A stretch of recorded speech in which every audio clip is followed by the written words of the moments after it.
So he made that comment about new people coming out, and boy, am I going to come out for you guys.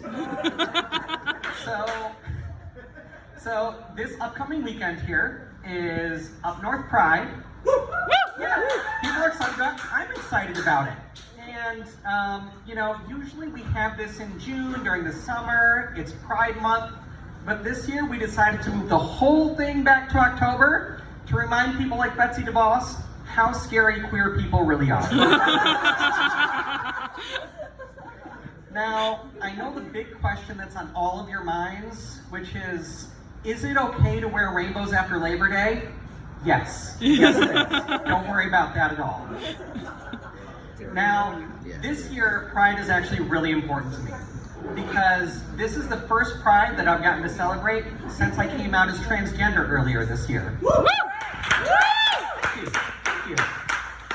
Now, if a lot of you don't know a lot about trans people, that's not much of a surprise. There's not a lot of information out there, which is why right now we're the country's biggest culture war punching bag.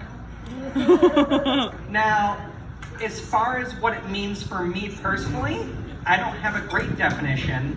I just know that when I was born, the doctors and my parents held me up and they were like, look, a penis, that's a boy. And then my brain went, oh shit, what's that between my legs? Oh, fuck it. They gave me the wrong model of meat suit.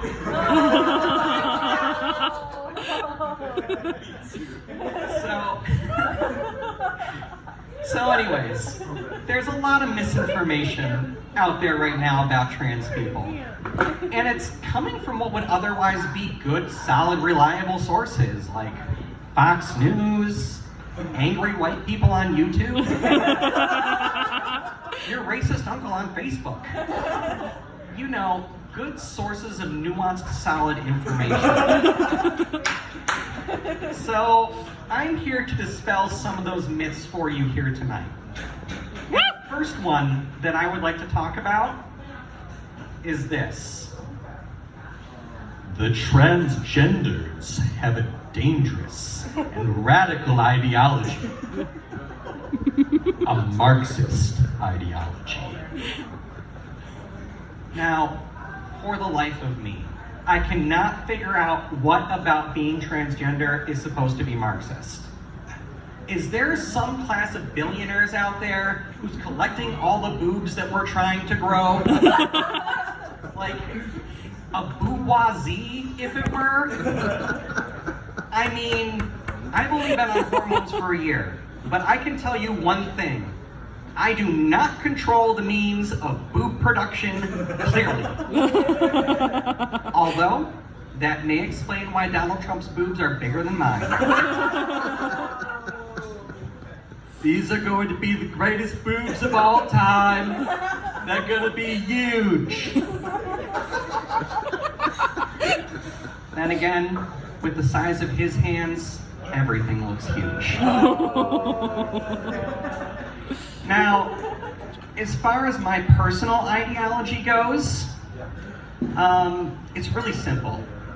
After a long, hard day at work, I just want to go home, crash on the couch, cuddle up under a blanket, stuff my face with tacos and queso, and watch The Mandalorian.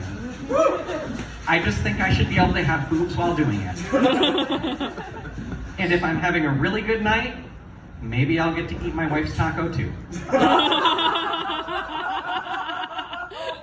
So, the last one that I want to talk about here is the transgenders are coming for your children.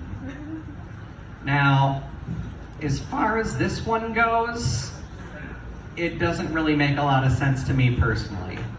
But it should sound familiar because it's the old go-to of, you know, like religious suburban housewives who are afraid of something they don't understand.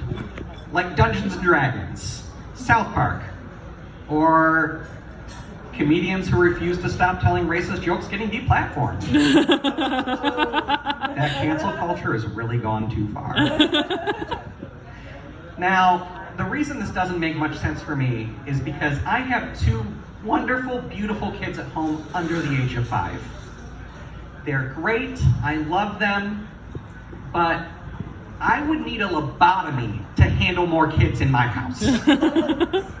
If somebody put a gun to my head and told me, you have a choice between having more kids or getting rid of your dick, I'm gonna get rid of my dick every single time. A, it is a guaranteed successful method of birth control. And B,